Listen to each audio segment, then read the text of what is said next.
Narito na ang mga pinakamalalaking balita sa One North Central Luzon ngayong Miyerkules. Terminal ng jeep sa Pampanga nasunog. 3 sasakyan nadamay. Mahigit 1 million pesos sa halaga ng high-grade marijuana nasabat sa Port of Clark. Baybayin ng Bolinao sa Pangasinan negatibo na sa red tide toxins ayon sa BFAR. At street dancing competition at mga kapuso artist nagbigay buhay sa kapistahan ng Malasiki, Pangasinan.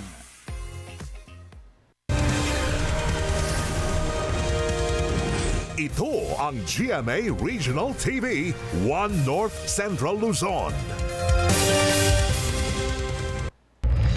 Magandang hapon, ako si Chris Zuniga. Mga kapuso, negatibo na sa red tide toxins ang baybayin ng Bolinao, Pangasinan ayon sa BFAR. Nakatutok live si Jasmine Gabriel Galban. Jasmine? Chris, sa ngayon, hindi pa rin pinapayagan ng pag-harvest at pagbebenta ng shellfish na mula sa mga baybayin ng Anda at Bolinao sa probinsya ng Pangasinan.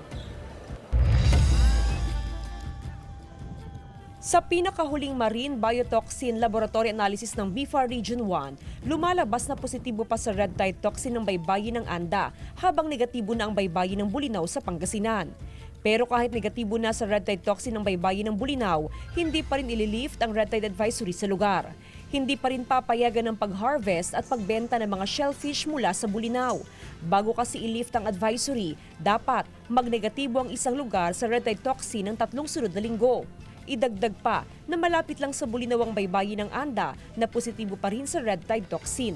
Kasi ang tinitingnan po namin, dahil iisang tubig lang po siya, maaari kasi kahit negative si Bolinao at positive si Anda, maaaring maapektuhan pa rin po ng when it comes to microalgae, yung dinoflagellates, yung ating tubig dito sa baybayin ng Bolinao.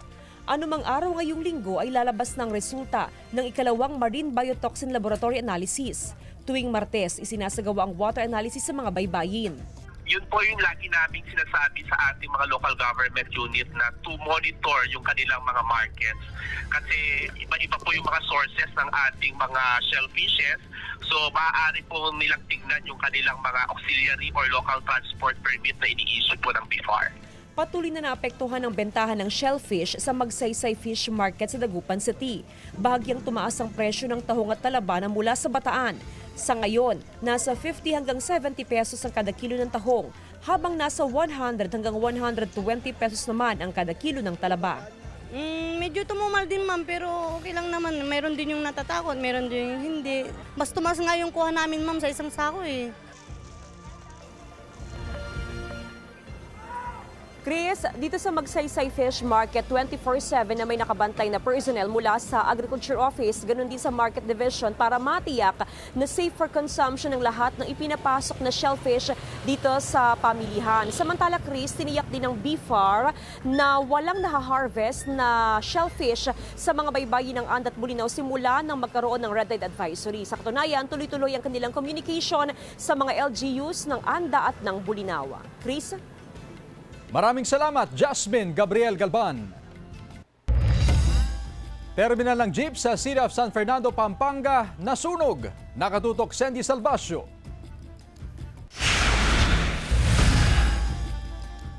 Naabo ang 3 pampasaherong jeep matapos masunog ang Bulaon Terminal sa City of San Fernando sa Pampanga madaling araw noong Lunes. Tumagal ng mahigit 1 oras ang sunog. 3 iba pang jeep ang nadamay sa sunog. According doon sa mga ibang bystander doon, may 3 pa daw pa sa ligatan. Yung our investigation kasi hindi sila present doon. Walang sakay sa mga jeep noong mangyari ang insidente. Wala ring nadamay na kabahayan o establishmento sa lugar. Tinatayang aabot sa 450,000 pesos ang halaga ng pinsala. Currently, under investigation kasi siya. Hindi pa kami pwedeng mag-disclose ng probable cause niya hanggat hindi pa properly supported ng evidence. Nananawagan ng tulong ang mga driver at operator ng mga naapektuhang jeep, lalo't pansamantalang matitigil ang kanilang pamamasada at kabuhayan. Nagbigay ang Barangay Council ng pagkain, grocery items at tulong pinansyal sa mga naapektuhan. Sandy Salvacio, One North, Central Luzon. Mahigit 1 million pesos na halaga ng high-grade marijuana ang nasabat ng Bureau of Customs sa Port of Clark. Yan at iba pang balita sa pagtutok ni CJ Turida.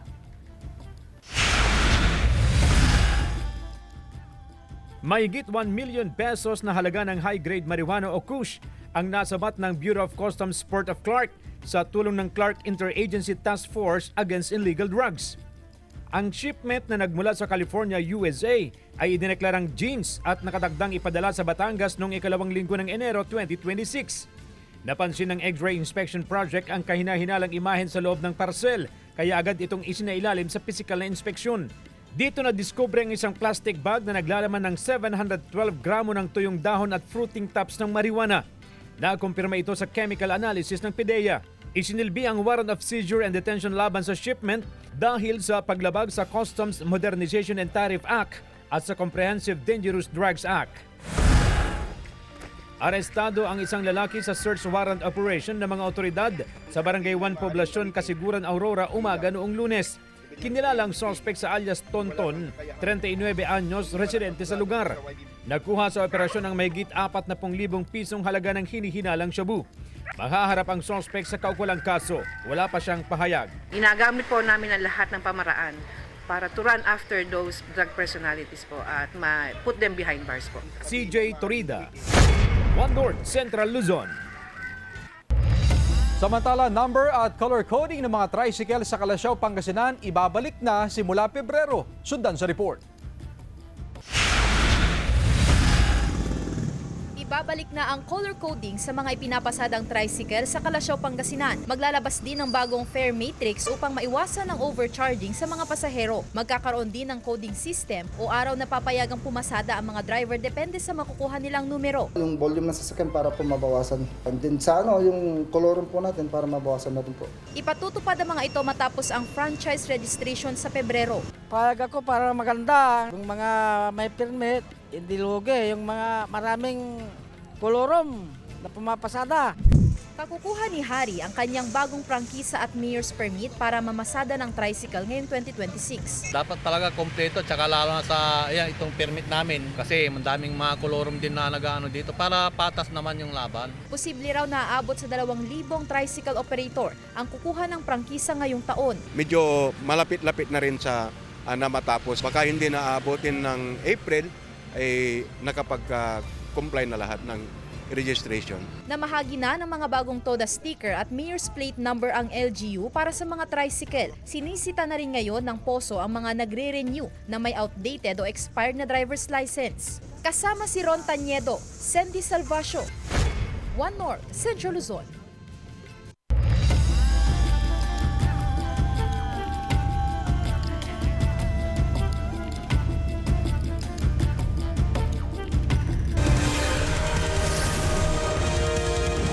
Ito ang GMA Regional TV, One North Central Luzon.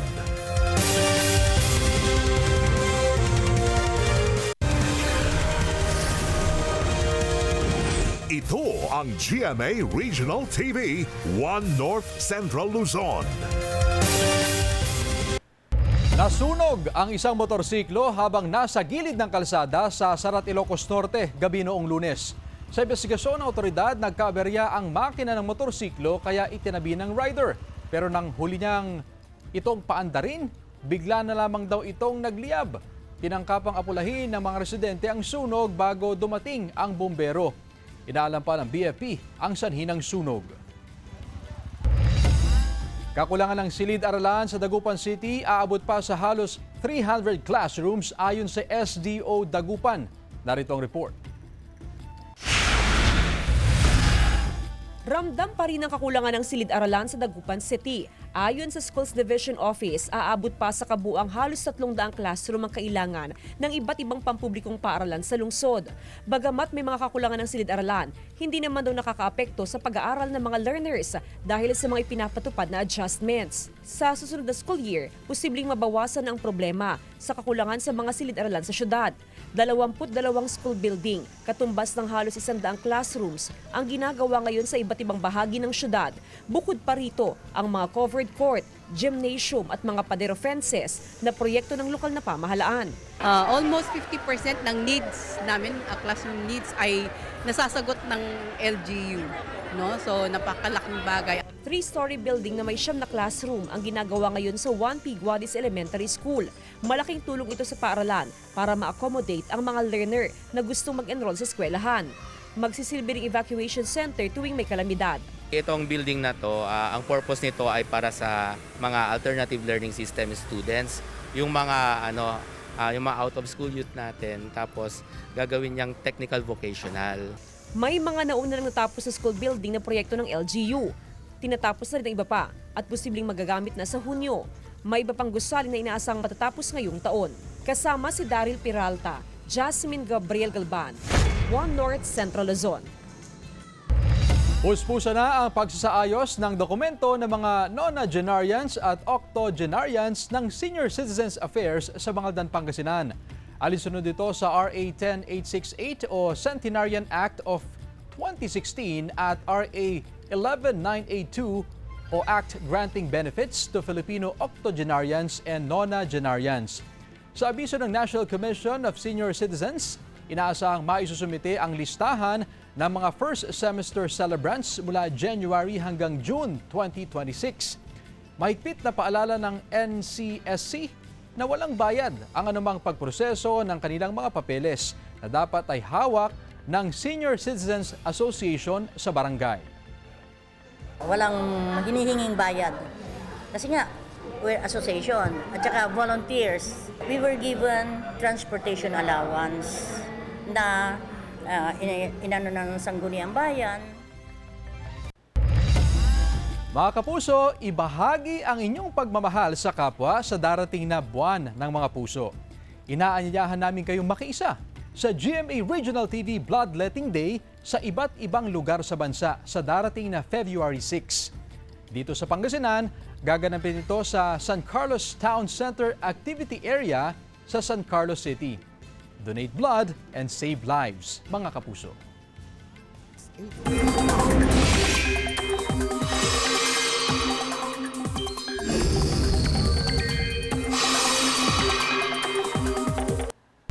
Magpapatuloy ang malamig na panahon at tsansa ng ulan sa ilang bahagi ng bansa.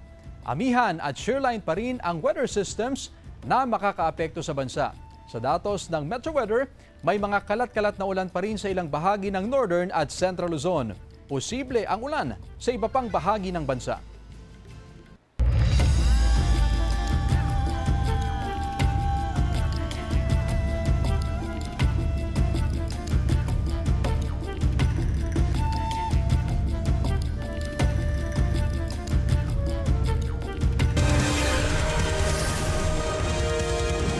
Ito ang GMA Regional TV, One North Central Luzon.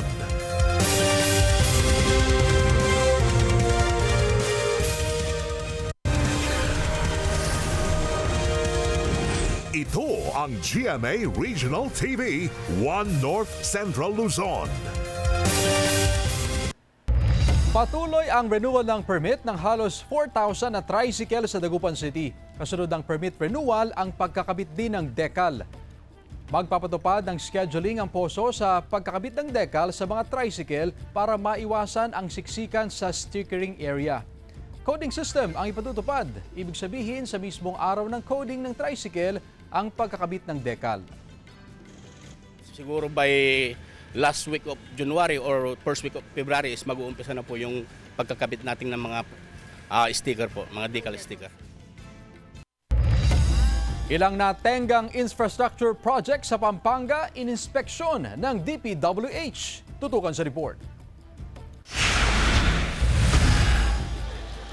Ininspeksyon ng DPWH ang ilang natengga at ginagawang proyekto sa Pampanga. Kabilang dito ang rehabilitation project ng MacArthur Highway sa Barangay Sampaloc, Apalit, Pampanga. Ayon sa DPWH, target na matapos ang proyekto sa loob ng 4 na buwan. Halos hindi po kami nakakabenta, tapos nalulusaw po yung mga yelo niya. Sa Arayat, 8 taon nang nakatengga ang konstruksyon ng San Agustin Norte Bridge dahil sa kakulangan ng pondo. Maglalaan daw ang DPWH ng 75 million pesos na pondo upang matapos na ang proyekto. Binisita rin ang Arnedo Dike sa Barangay Kupang. Nanawagan ng mga opisyal ng probinsya na sana'y maayos na ang nasirang bahagi ng dike at its slope protection. Ito po yung mga proyekto na hindi kailangan patagalin. Pero hindi rin naman ho kailangan madaliin na basta-basta na lang hong gawa. Kailangan ho ng matinding study talaga kung ano pong approach ang gagawin. Pag ito hindi natin nasolusyonan ng tama, kawawa yung mga tao. Kailangan yung tamang solusyon, pero kailangan din natin ng temporary muna para proteksyonan yung mga communities natin. Isasagawa rin ang desilting ng ilog at paggawa ng cut-off channel upang mapigilan ang pagbaha na maaaring makaapekto hindi lamang sa Arayat kundi pati sa mga karatig bayan ng Santa Ana, Mexico at City of San Fernando. Magkakaroon din ng technical working group meeting ang DPWH upang makabuo ng pangmatagalang disenyo at solusyon sa problema ng dike. CJ Torida, One North Central Luzon.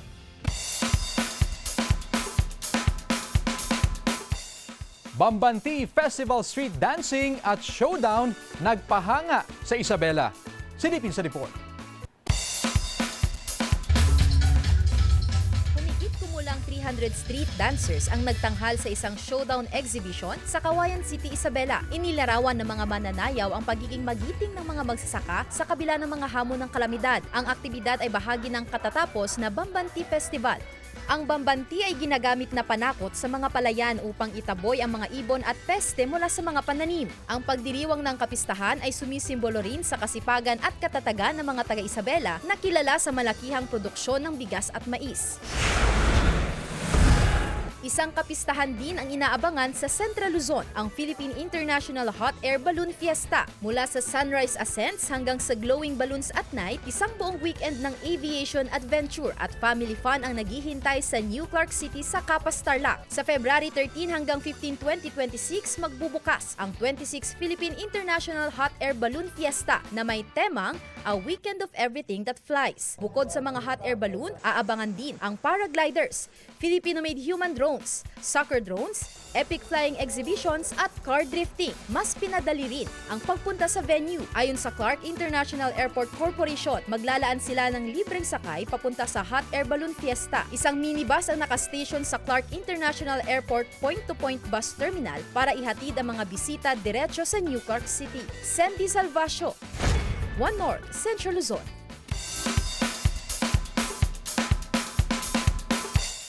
Street dancing competition at mga kapuso artist nagbigay buhay sa kapistahan ng Malasiki, Pangasinan. Tunghayan sa report. Nabalot ng saya at pagtatanghal ang First Bagay Festival 2026 na bahagi ng kapistahan ng bayan ng Malasiki, Pangasinan. Pagpupugay ito sa mga magsasaka at pagay na salitang Pangasinan na ang ibig sabihin ay palay na siyang pangunahing produkto ng bayan. Nagkaroon ng street dancing competition kung saan sabay-sabay na umindak ang mga kalahok suot ang matitingkad na costumes. Mas pinasigla pa ng cast ng GMA's upcoming serye na Apoy sa Dugo at ilang kapuso artists ang kapistahan sa ginanap na GMA Regional TV Kapuso Fiesta. Halakhakan at entertainment agad ang bungad mula kay kapuso comedian Pepita Curtis. Back-to-back na kantahan naman ang hatid ng kapuso singers na sina Chloe Redondo at Anthony Rosaldo. Kinilig naman ng crowd sa song numbers ni Bryce Eusebio at Vince Maristella. Welang performances ang handog ni Tony Young at Fonzie na nakipag-aktingan pa with audience. Lovable performances naman ang sinulit ng fans mula kay kapuso artist Ashley Ortega. Medyo matagal na rin ako bago nakabalik ng Pangasinan, so it's good to be back and it's good to celebrate this festival with everyone. So thank you po sa mataas na energy na binigay niyo sa amin. Hinara na naman ni kapuso artist Derek Monasterio ang fans. Habang mas ginawang exciting ni El Villanueva ang gabi ng fans. Ayan, maraming salamat po sa pagsuporta at pagpunta po dito sa show namin at sa pagtangkilik sa mga GMA shows. Maraming salamat po sa inyo. Sana nag-enjoy kayo. Lahat naman ng ginagawa namin para sa inyo, para mapasaya kayo. So, dagdag kasiyahan din ang hatid ng iba pang kapuso artist sa Kapuso Spotlight sa Sangguniang Kabataan Night. Fiery performances ang baon ng cast members ng BG ng Bayan na sina Ali Alday, at Erica Davis. Pinaghalong tawanan at amazing performances naman ang hatid ng hosts na nagbabalik na The Bubay and Tekla Show na sina Bubay at Tekla. At sa mga taga-Pangasinan, at nandito kami para magbigay at maghatid sa inyo ng kasiyahan. Ay, nako, ibang-iba talagang pakiramdam, lalo pat napunta ka din sa Norte at nakasama pala sa Malasiki, Pangasinan. Grabe. Iba ang festival dito, grabe. Very festive. At para makompleto ang fiesta experience ng ating kapuso artists, hindi nila pinalagpas sa tikman ang ilang kakanin na gawa sa bigas. Ano na yan, Gemma? Ito naman puto. Oh, di ba? Puto bigas. Para siyang Gemma. Yes. Ang sarap. Ito, may something sa loob. Oo, totoo. Masaksamin! Ikaw muna. Matamis. Wow, ang sarap. Nagulat ako nun. Diba? So, buchi na may pastilya sa loob. So, yun yung ano niya. Malambot, matamis, masarap. Palitaw. Ang sarap. Sarap. Ano yung pinaka nagustuhan mo sa lahat ng mga... Ako yung peachy-peachy kasi may surprise siya sa loob. Very surprisingly good talaga siya. And first time ko lang din talaga makatikim ng palitaw na may feelings. Ako din yung favorite ko sa lahat, yung palitaw. Iba yung shape niya. Tapos madali siyang kunin kasi may hawakan, may dahon ng saging. Happy Birthday Festival mga kapuso! Jasmine Gabriel Galbat, One North Central Luzon. Nakalikom ng halos 30 blood bags ang Healthcare Ministry at Region 1 Medical Center sa kanilang blood donation drive kaninang umaga sa St. Thomas Aquinas Parish sa Bangaldan, Pangasinan. Isinagawa ang aktibidad bilang bahagi ng kapistahan ng kanilang patron. Nagsama-sama ang mga parishioner, mga kawani ng LGU at iba pang residente sa pagdodonate ng dugo. Ayon sa pamunuan ng simbahan, dadalhin ang mga nakolektang dugo sa blood bank ng R1MC para sa mga kababayang nangangailangan nito. Samantala, mapapanood niyo po ang episode na ito at iba pang pinakahuling lokal na balita sa official website ng GMA Regional TV, www.gmaregionaltv.com. Pwede rin kayo bumisita sa aming official YouTube channel, GMA Regional TV, at i-click ang subscribe button para sa pinaka-maiinit na balita mula sa mga rehiyon. Nais din naming pasalamatan ng mga kapuso sa Hilaga at Gitnang Luzon, maging ang mga kapuso natin abroad. Dahil sa GMA Regional TV, local news matters. At yan ang mga pinakamalaki at pinakahuling balita sa Hilaga at Gitnang Luzon. Maraming salamat sa pagsama sa amin pati na ang mga kapuso sa ibang bansa na tumutok sa mga balita sa rehiyon. Ako po si Chris Zuniga. Kami, ang GMA Regional TV, One North Central Luzon. Buong puwersa para sa mas malaking misyon at mas malawak na paglilingkod sa bayan.